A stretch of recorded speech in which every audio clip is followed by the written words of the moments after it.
السلام علیکم ناظرین، آپ کی توجہ اس سیگمنٹ میں جس اہم ایشو کی طرف مرکوز کرانا چاہ رہا ہوں وہ گزشتہ دنوں میں اسمبلی میں لایا جانے والا بل ہے، اور یہ اس سے قبل 2016 پھر 19 اسی طرح 20 میں بھی لایا گیا، اور ایک مسودہ بنا کر اس کو قانون کی شکل دے کر اور مستقل اس قانون پر وطن عزیز میں عمل کرانے کی کوشش کی گئی،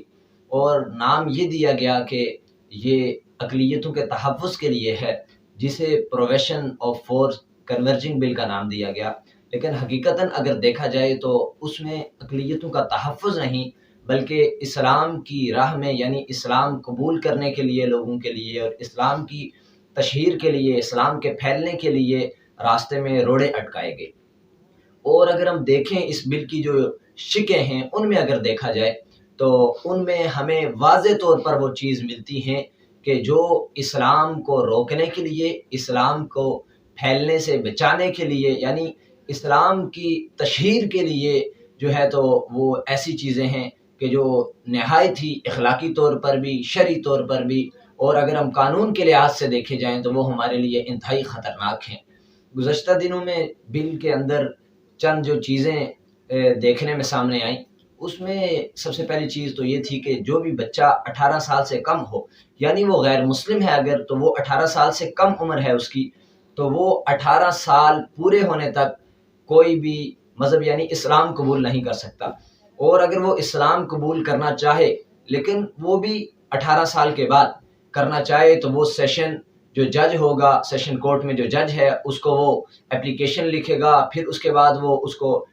اس کی کسٹڈی میں رہے گا، اس کو مختلف مذاہب کے لٹریچر دیے جائیں گے، وہ اس کو اسٹڈی کرے گا، اور اسٹڈی کرنے کے بعد اگر وہ کسی نتیجے پر پہنچتا ہے تو ٹھیک، اگر ان دنوں میں وہ اس کا ارادہ چینج ہو جاتا ہے اور وہ اس کا ارادہ بدل جاتا ہے تو جس شخص نے اسے ایمان کی اور اسلام کی دعوت دی ہوگی تو پھر کیا ہوگا کہ اسے پابند سلاسل کر دیا جائے گا۔ ہم دیکھیں کہ کسی بھی مذہب میں ایسا نہیں ہے کہ اس میں کوئی قید لگائی جائے کہ بھائی اتنے سال کا بچہ یہ مذہب قبول کرے۔ ہم دیکھیں کہ پاکستان میں ہی ایسے واقعات کیوں سامنے آ رہے ہیں، پاکستان میں ایسے واقعات سامنے آنے کا کیا مقصد ہے؟ حالانکہ ہم دنیا میں دیکھیں تو بہت سی ایسی سیکولر اسٹیٹس ہیں، ہم یورپ کو دیکھ لیں، امریکہ کو دیکھ لیں اور برطانیہ، ایسی جتنے بھی سیکولر اسٹیٹس ہیں ان میں حالانکہ ابھی تک کوئی ایسا قانون نہیں بنایا گیا، اور بار بار پاکستان میں ایسے قوانین کا لانا اور ایسے بل جو ہیں انہیں منظور کرنا، کبھی ختم نبوت کے مسئلے کو چھیڑ دینا، کبھی ناموس صحابہ کا مسئلہ جو ہے پاکستان میں اٹھتا ہے، اسی طرح FATF کا جو پچھلے دنوں مدارس کے خلاف ایک معاملہ پیش آیا، وقف املاک بل جس کو نام دیا گیا، اور اسی طرح کی مختلف چیزیں بار بار چھیڑ کر اور ان پر بار بار تبصرے کر یقیناً یہ اسلام کی امارت کو نقصان پہنچانا ہے، اور اس میں اقلیتوں کے تحفظ کی کوئی بات نہیں۔ یہ حکومت بھی اور گزشتہ حکومت بھی، جیسا کہ آپ جانتے ہیں کہ جس طرح وہ انگریز کے اور مغرب کے تلوے چاٹتے آئی ہیں، تو اس حکومت میں بھی ان کا جو وہ ایک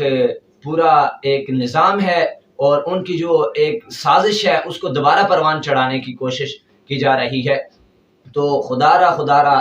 ہم اپنی آنکھیں کھولیں، جو ہمارے حضرات اسمبلی میں بیٹھے ہیں چاہے وہ کسی بھی پارٹی سے ہیں، لیکن ہم اسلام کا دم بھرتے ہیں، ہم محمد رسول اللہ کا کلمہ پڑھ رہے ہیں، تو خدا را اپنی آنکھیں ہم کھولیں اور ہم دیکھیں کہ کون سے ایسے لوگ ہیں کہ جو اسلام کا چہرہ مسخ کرنے کی کوششوں اور کاوشوں میں لگے ہوئے ہیں۔ تو لہٰذا تمام ایسی چیزوں کو ہم مسترد کریں، اور فقط ہم زبانی کلامی ہی ان کو مسترد نہ کریں، جس فورم پر جہاں پر آپ کو موقع ملتا ہے آپ آواز اٹھائیے، آپ کی جہاں تک پہنچ ہے، اگر کوئی مسلمان، عام ہمارے مسلمان ہیں ان کی جہاں تک پہنچ ہے وہ اپنی آواز اٹھائیں۔ اس کے ساتھ ساتھ جو ہمارے میڈیا پرسنز ہیں وہ بھی اس آواز کو اجاگر کریں، لوگوں میں شعور پیدا کریں کہ بھائی یہ کیا ہو رہا ہے ہمارے ملک میں، کیونکہ یہ ملک ہم نے لا الہ الا اللہ کی بنیادوں پہ کھڑا کیا تھا، اور اس میں 16-17 لاکھ مسلمانوں نے جو خون دیا تھا وہ اس لیے نہیں دیا تھا کہ یہاں پر آنے والے دنوں میں اور آنے والے سالوں میں یہاں پر اسلام مخالف بل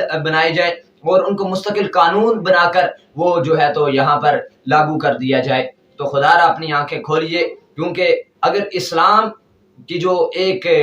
خاکہ ہے وہی اگر باقی نہ رہا تو پھر اسلام پر عمل کرنا تو درکنار ہو جائے گا۔ لہٰذا خدا را اپنی آنکھیں کھولیے، دیکھیے کہ کون لوگ ہیں جو مغرب کے ایجنڈے پر اور انگریز کے ایجنٹ بنے ہوئے ہمارے ملک پاکستان اور وطن عزیز کی اور اسی طرح اسلام کی جو بنیادیں ہیں انہیں مسمار کرنے کی کوششوں اور کاوشوں میں لگے ہیں۔ اللہ تعالیٰ سے دعا ہے کہ اللہ تعالیٰ ہمیں ایسے لوگوں کو سمجھ کر ان کا سدباب کرنے کی توفیق عطا فرمائے۔